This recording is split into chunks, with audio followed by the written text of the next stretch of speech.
Malikul Haqqul Mubin wa asyhadu anna sayyidana wa nabiyyana Muhammadan abduhu wa rasuluhu shadiqul wa'dul amin. Rabbi shrah li sadri wa yassir li amri wahlul 'uqdatam min lisani yafqahu qawli. Subhanaka la ilma lana illa ma 'allamtana innaka antal alimul hakim. Amma ba'du, faqad qala Allah Ta'ala fi ayatil karim wa wasdaqul qailin bismillahirrahmanirrahim kullu nafsin dha'iqatul maut. Al-ayah wa qala Nabi Muhammad sallallahu alaihi wasallam aksiru min dzikri hadhihi al-ladzat. Al-hadis sadaqallahul azim wa qala rasul habibul karim wa nahnu ala dzalika masyahidina wa syakirina walhamdulillahi rabbil alamin.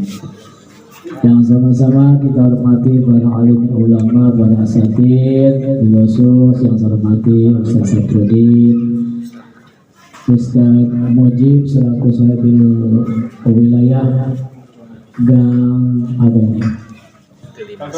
Di 511 ada namanya gangnya Gang Doli.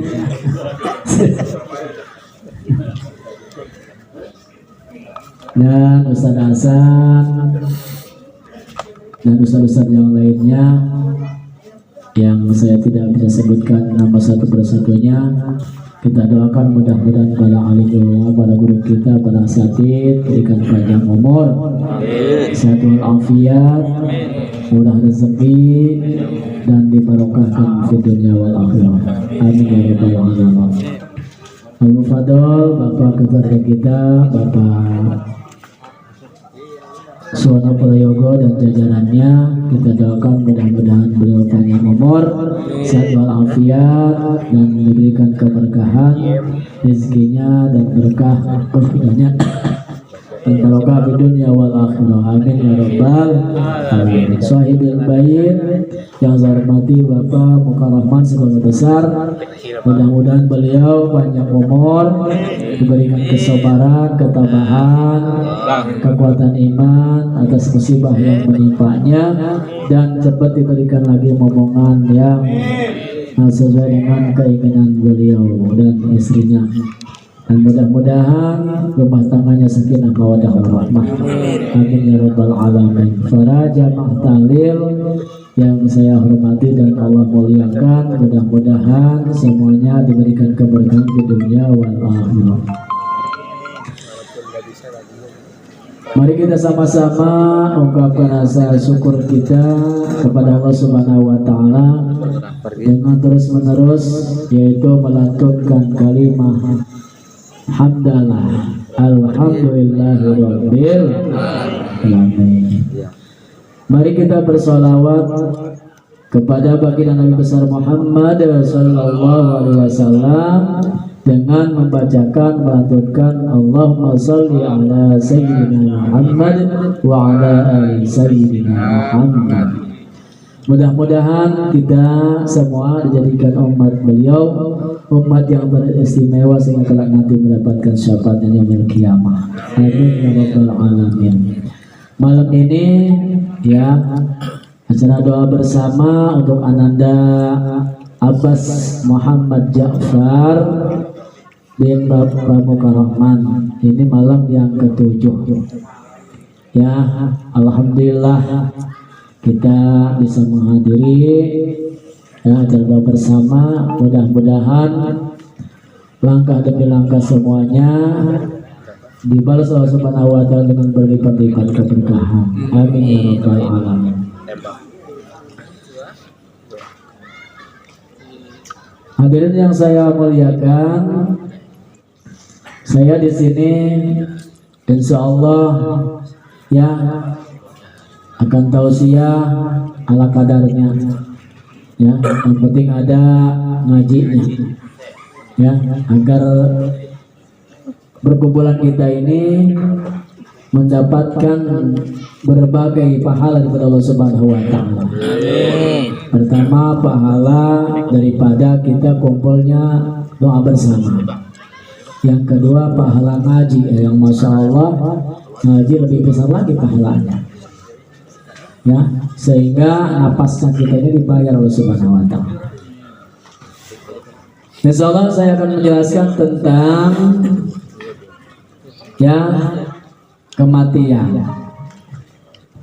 Mudah-mudahan kita diberikan panjang umur, disertai ketaatan kepada Allah Subhanahu wa Ta'ala, senang ibadah kepada Allah Subhanahu wa Ta'ala. Karena percuma kita panjang umur, tidak diberi taufik hidayah, senang ibadah, istiqomah Allah Subhanahu wa Ta'ala, percuma. Kata Allah, khairun nas man tala umruhu wa kasra amaluh.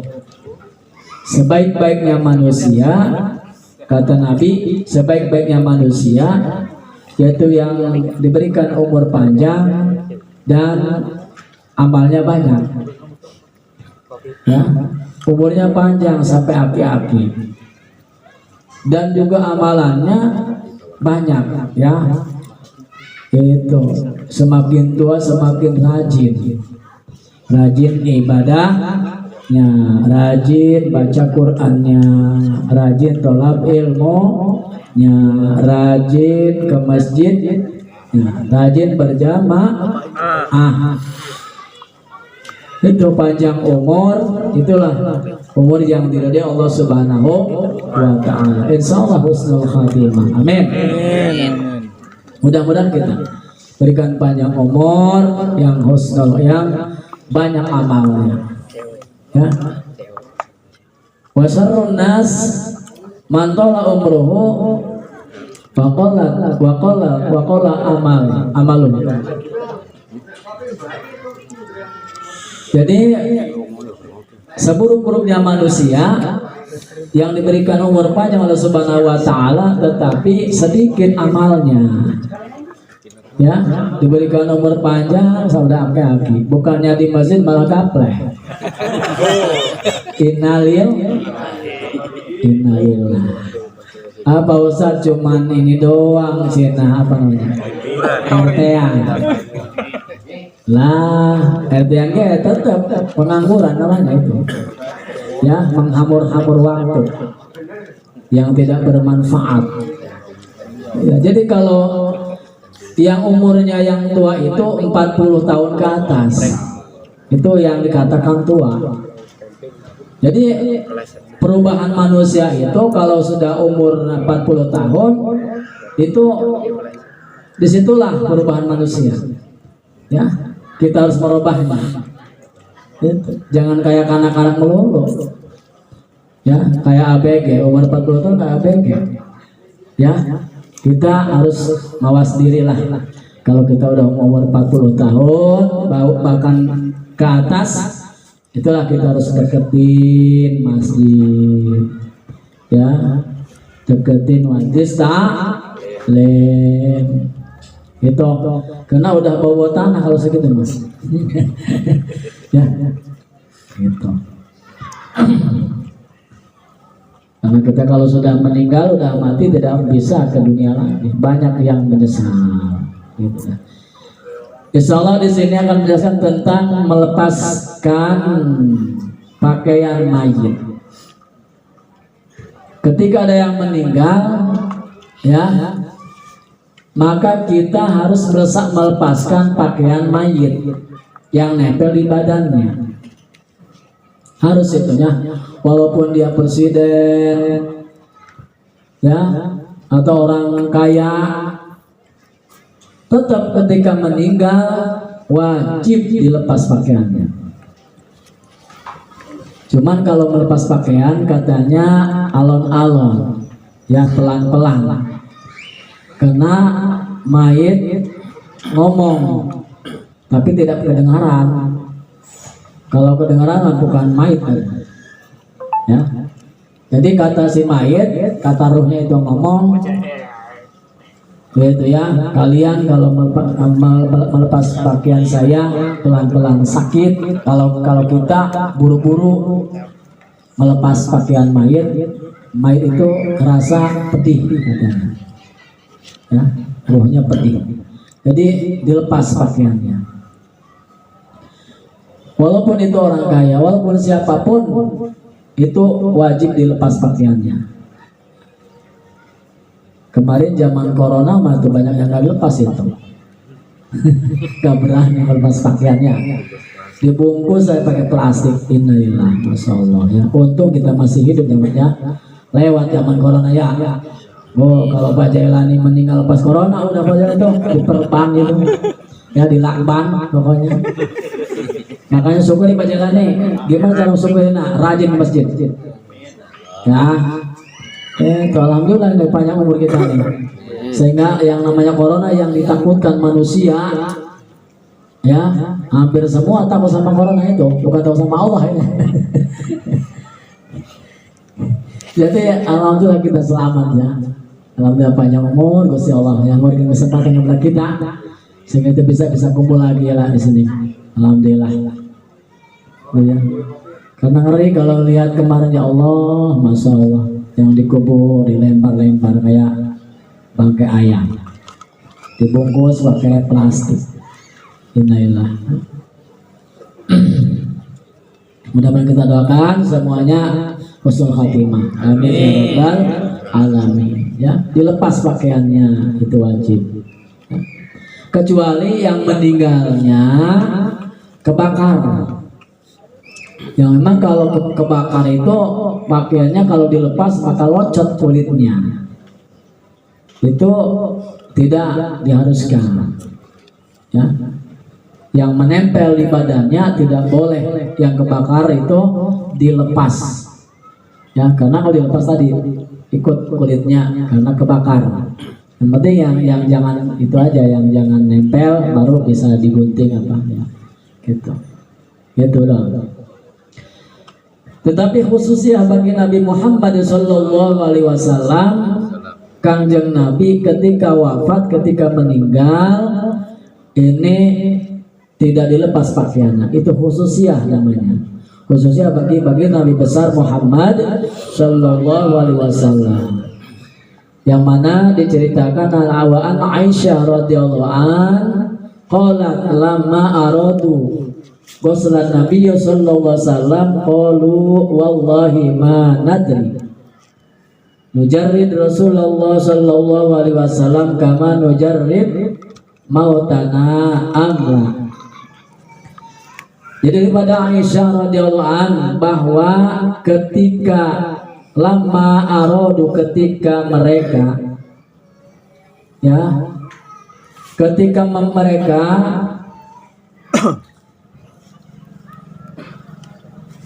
ingin yaitu memandikan jenazah Rasulullah sallallahu alaihi wasallam, aradu ghusl Nabi sallallahu alaihi mereka bertanya-tanya, wallahi demi Allah, manadri nujarrid, demi Allah kami tidak mengerti apa kami harus melucuti pakaian Rasulullah SAW sebagaimana melucuti pakaian mayit kami yang lain.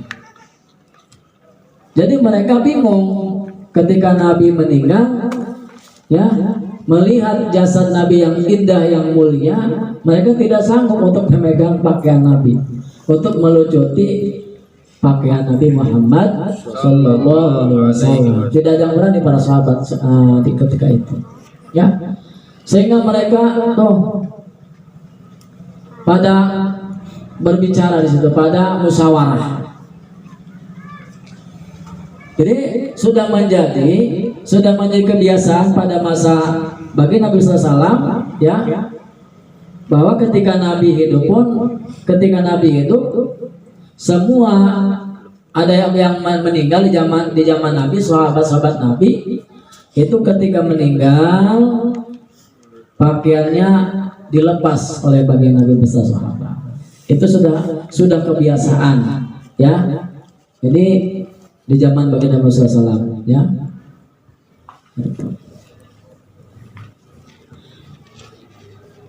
Kemudian di sebelum itu sesudah dilepas pakaiannya, dimandikan baru diselimuti dengan kain kafan. Itu sudah menjadi kebiasaan di zaman Nabi pun sampai sekarang.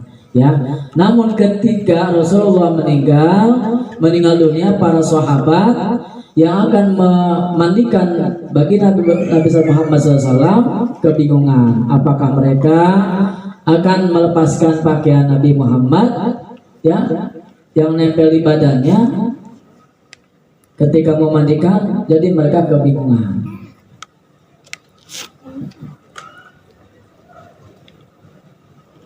Dalam makhtalafu alqallahu alaihim, ketika mereka ya berbeda pendapat, alqallahu alaihim annau, maka Allah Subhanahu wa taala memberikan kepada mereka ngantuk.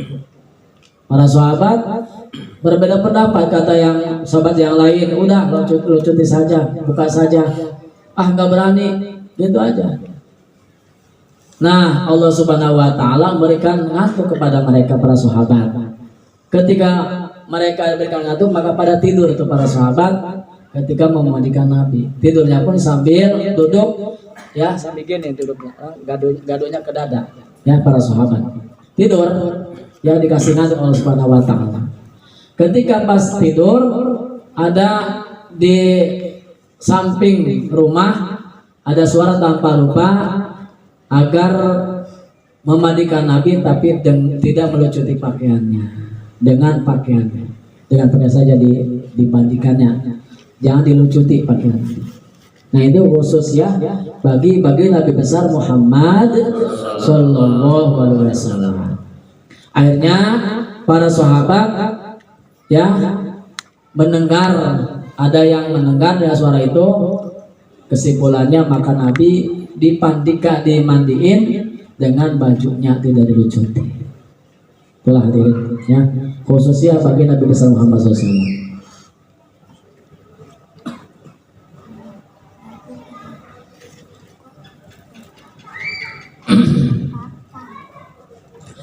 Nah, jadi hadis itu menunjukkan bahwa dimandikan dengan memakai pakaian adalah khusus ya bagi Nabi besar Muhammad SAW. Sedangkan orang muslim yang lainnya pakaian harus dilepas ya ketika jenazahnya mau dimandikan pada saat tadi ya, itu harus dilepas. Itu auratnya harus tetap, tapi tetap ditutup auratnya dengan kain yang diletakkan di badannya.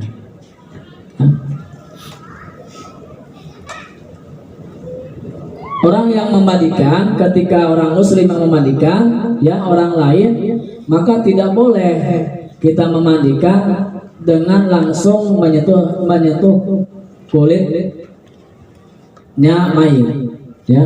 Makanya disunahkan yang mandikan itu, yang ngusap-ngusap itu mahramnya, anaknya ya, atau pokoknya semahram. Kalau orang lain itu tidak boleh, kalau mau pakai sarung tangan ya, pakai sarung tangan untuk mengusap-ngusap badan si mayit ya. Makanya ketika kita mau mandiin mayit, panggil itunya, keluarganya, anaknya ya, panggil biar dia usap-usap tuh ke bagian auratnya, itu insya Allah tidak apa-apa. Kalau kita selain mahram tidak boleh. Dan terkecuali istri sama suami atau suami sama istri. Misal nih contoh, istrinya meninggal ya, itu sama suaminya boleh diusap-usap, baru usap ketika dimandikan, karena suami melihat tubuh istri halal kagak? Halal suatu itu, walaupun telanjang. Kalau bahasa lihat istri saya nggak telanjang, wah yakin. Kalau nggak telanjang, kalau mantep kayaknya ya. Itu halal kita melihat istri kita telanjang ya sewaktu hidup ya. Tetapi jangan coba-coba pasang kalau lihat anunya mau dilihatin, nggak boleh. Hukumnya makruh, bukan haram. Hukumnya makruh. Ada sebagian kau dalam fikih dijelaskan makruh hukumnya. Misal ketika kita lagi udah lama misalkan ada pikiran pengen melihat anunya, ya, di tubuhnya istri kita, itu secara dibuka misalkan, ya, itu tidak haram, tapi makruh.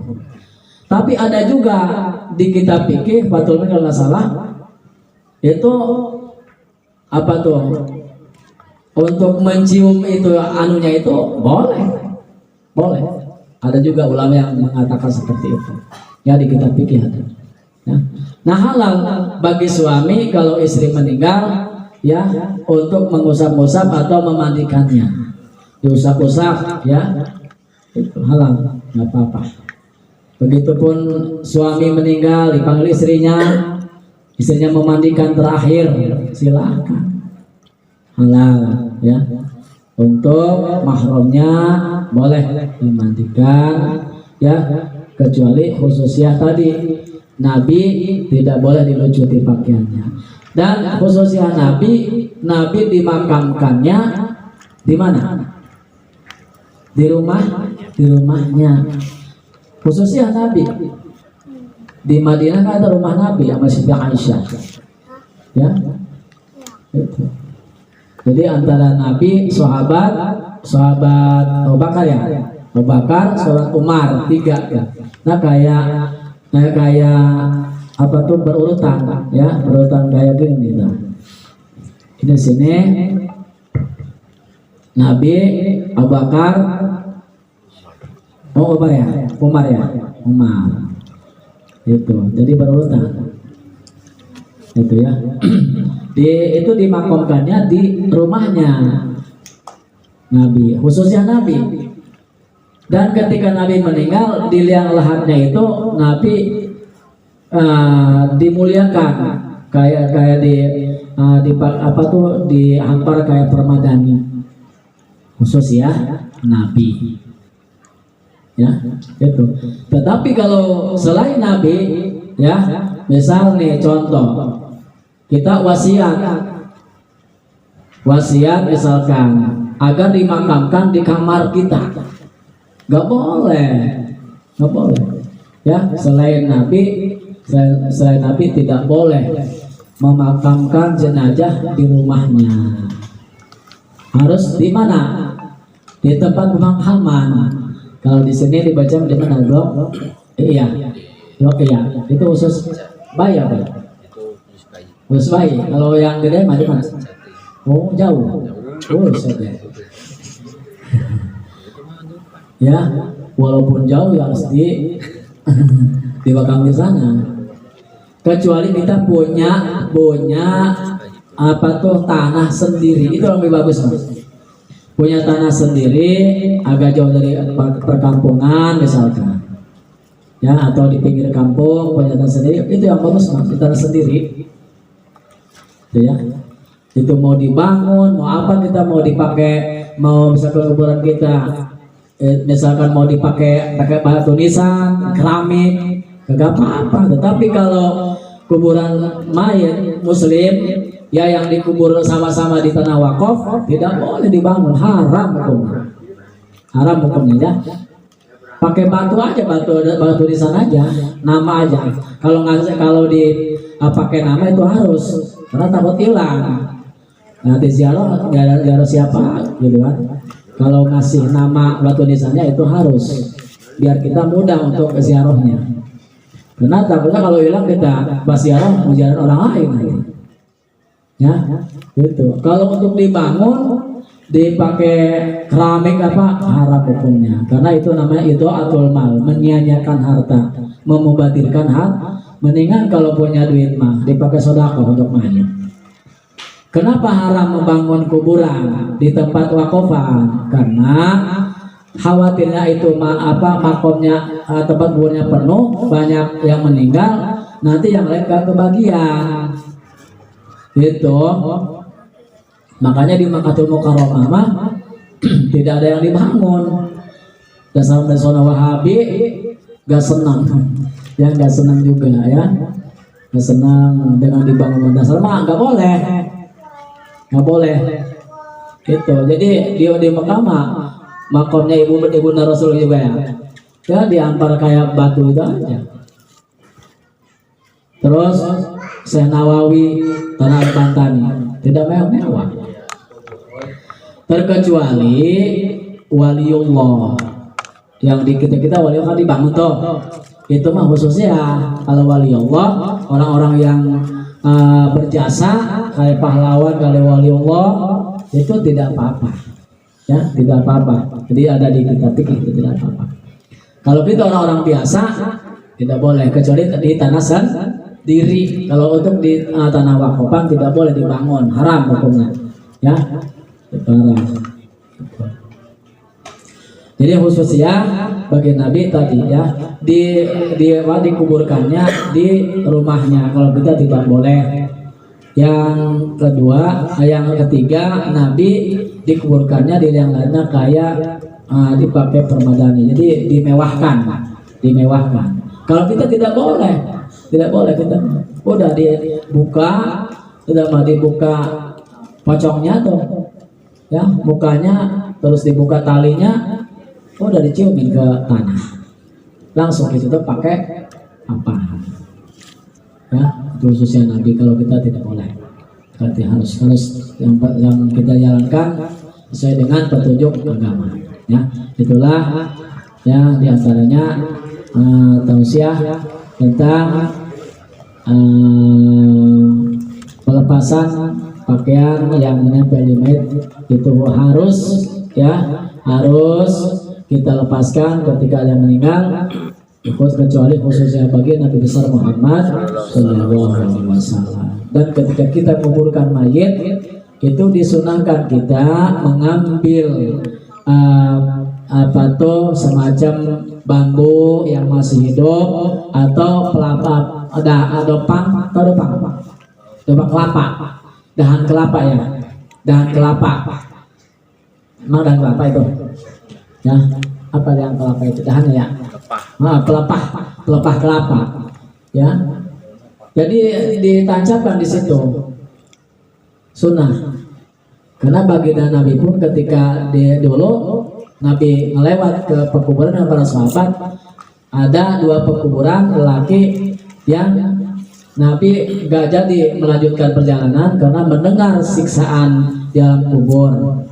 Ditanya sahabat, kenapa nggak melanjutkan perjalanan?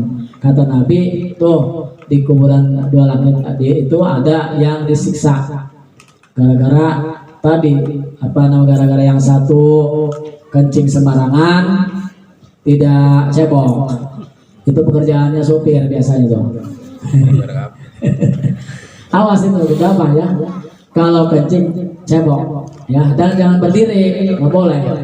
Ini kadang-kadang kencing berdiri di depan tiang listrik biasanya. Nah, terus disintrak begitu tuh barangnya, atau diadu-aduin dengan tiang listrik. Kata tiang listrik, gedean saya ada yang listrik ya. Nggak boleh ya, mendingan kita dicebokin, karena itu siksaan kubur itu kata Nabi itu satu lelaki yang sembarangan kencingnya ya, jadi kagak pernah cebok. Yang kedua lelaki yang suka adu domba ya, namimah namanya. Kata Nabi, ambil tuh pelepah kurma. Untuk apa Rasul? Ambil aja ke sini, biasa tancapin di sini. Akhirnya ngambil sahabat, ditancapin tuh pelepah kurma di kuburan 2 laki tadi. Ya, setelah itu ditanya sama sahabat, kenapa itu?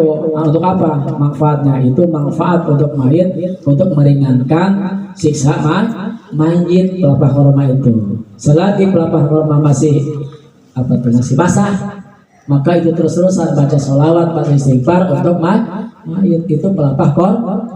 Apalagi kita baca yasin, baca fatihah, dikirimkan ke mayit ya, itu pasti bermanfaat. Sedekah untuk mayit nyampe ya, makanya dijelaskan kalau kita mau sedekah, bagusnya kita bersedekah untuk keluarga kita yang meninggal, maka pahalanya tidak kurang, kita pun dapat pahala dan kemait pun akan nyampe. Ya, itulah ya tausiah dari saya, mudah-mudahan bermanfaat. Ya, itu, dan mari kita berdoa ya Allah Subhanahu wa taala.